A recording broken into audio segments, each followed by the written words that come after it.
Olá pessoal, bom dia, boa tarde, boa noite, seja lá o horário que vocês estiverem assistindo esse vídeo, sejam muito bem-vindos e vamos nessa.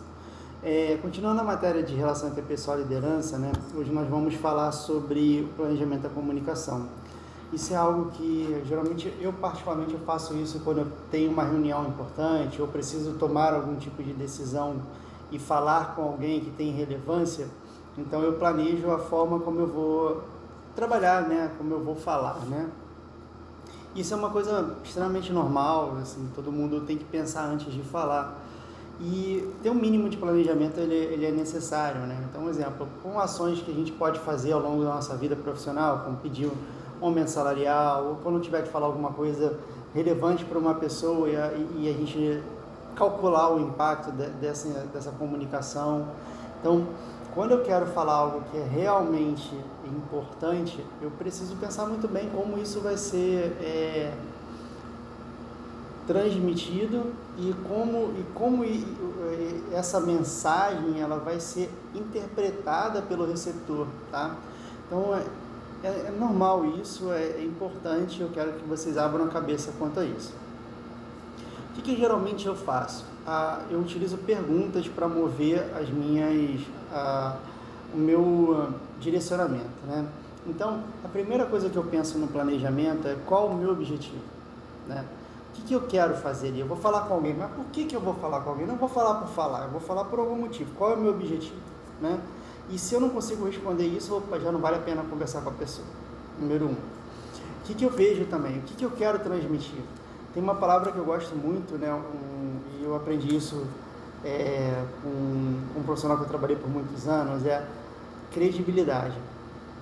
Então, o que eu quero transmitir? Sempre eu quero transmitir credibilidade, eu quero que as pessoas acreditem no que eu estou falando, né? Então, se nós acha que o objetivo é uma coisa, o que eu quero transmitir também é outra. Então, assim, eu preciso traçar argumentos ou mudar o meu posicionamento para que eu tenha credibilidade. Se a pessoa não acredita em você, se você não passa confiança, não tem por que a pessoa te ouvir, né? Então, esse é um ponto que deve estar no planejamento de vocês. Perguntas assim, que são interessantes sobre o receptor. O que essa pessoa sabe? O que ela não pode saber? O que ela efetivamente precisa saber? Olha, 3 pontos interessantes, né? Como é a forma que essa pessoa ou essas pessoas adquirem melhor a informação? São perguntas relevantes. Qual é o momento certo? Qual é o ambiente que essa pessoa está? Por um exemplo, eu estou num ambiente com muito barulho, eu tenho um tipo de resultado. Eu tenho um ambiente sereno, equilibrado, eu tenho outro tipo de resultado, né?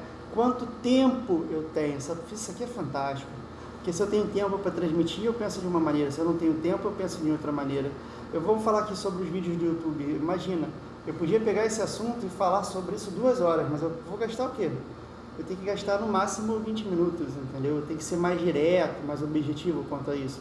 Se eu estivesse dando uma aula presencial, eu ia pegar opinião, eu ia trabalhar de outra maneira, mas não, o meu tempo ele é importante. Então eu vou pensando sobre isso. Como eu vou me preparar? Qual tipo de roupa que eu vou vestir? Qual é a forma de comunicação que eu vou utilizar? Eu vou usar uma comunicação mais rebuscada? Vou usar uma comunicação mais simplória? Como é que eu vou fazer? Como é que eu vou encaixar isso? De acordo com o que eu for falar, quais são as possíveis reações dessa pessoa? E será que eu estou preparado para isso? Então, é outra coisa que você tem que pensar. Qual é o teu nível de conhecimento sobre o assunto?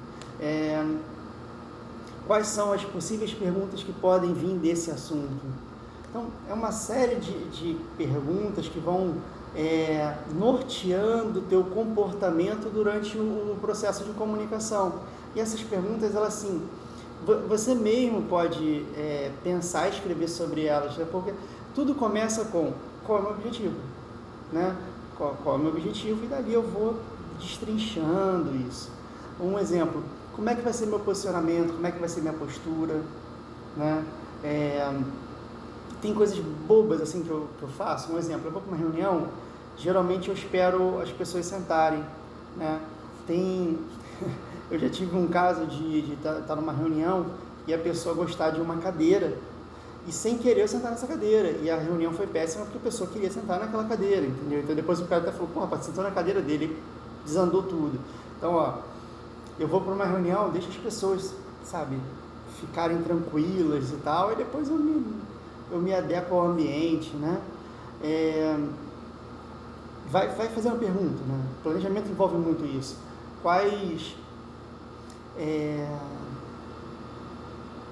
Travei, tô brincando.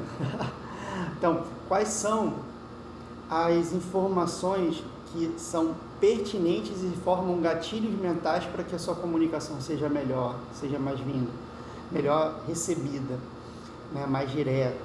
Então, esses gatilhos também são importantes. Tiago, o que são gatilhos mentais? São alguns tipos de fala que você coloca na comunicação que facilita a chegada do seu objetivo, né? Então, existe uma série de ferramentas quanto a isso. Quais são as ancoragens que você vai utilizar? O que é ancoragem, Tiago? Um exemplo. Eu vou negociar um valor, né? E se eu ancoro, estipulo um valor, a pessoa sabe que daqui para cá ela vai ficar presa. Se eu não estipulo, ela tem uma margem maior. Então, botar as âncoras numa negociação ou numa reunião, isso também é relevante, é importante. Então, são coisas que quando a gente começa a pensar, fala, poxa, faz muito sentido, né? Faz muito sentido. Teve uma vez, eu fui comprar uma camisa, eu acho esse exemplo muito legal, né? Tem uma frase que eu gostaria que vocês guardassem, né? O que é importante não ser dito é extremamente importante não ser falado. Né? Quem me ensinou essa frase foi um empresário, né? no Nordeste, né? O Leão. Né? Eu acho essa frase fantástica. Eu fui comprar uma camisa, né? E eu tinha sujado a camisa que eu estava, então eu fui comprar e para trocar na hora. E eu estava esperando a camisa ficar pronta, né? Geralmente tem loja que passa. E aí nessa que eu estava esperando, o vendedor, ele estava efetuando as vendas, né? Eu lembro que entrou um senhor e chegou assim, eu queria comprar uma camisa, né? Aí ele foi lá e ofereceu a camisa, né? Ele pegou uma camisa, um valor específico lá da loja. Aí conforme ele foi levar o cliente para o caixa. Quando o cliente estava no caixa, isso é uma coisa interessante pra caramba. O cliente estava no caixa para pagar, ele falou assim, o senhor não quer dar uma olhada nas nossas promoções? Aí o cliente falou assim, pô, mas vocês têm promoção? Deixa eu ver. Aí o que ele fez? Ele substituiu uma camisa, sei lá, uns R$250 e levou uma camisa de uns 150. Se o vendedor tivesse ficado calado, se ele não tivesse dito aquilo, ele vendia uma camisa mais cara. Então, o que é importante não ser dito, é extremamente importante não ser falado, né? Cuidado, respeitar o silêncio. Isso tudo entra no planejamento de comunicação. Na apostila de vocês têm uma série de perguntas que são pertinentes a isso e que ajudam a fazer o planejamento, ok? Bom, adeus, vamos nessa, muita força, vamos em frente.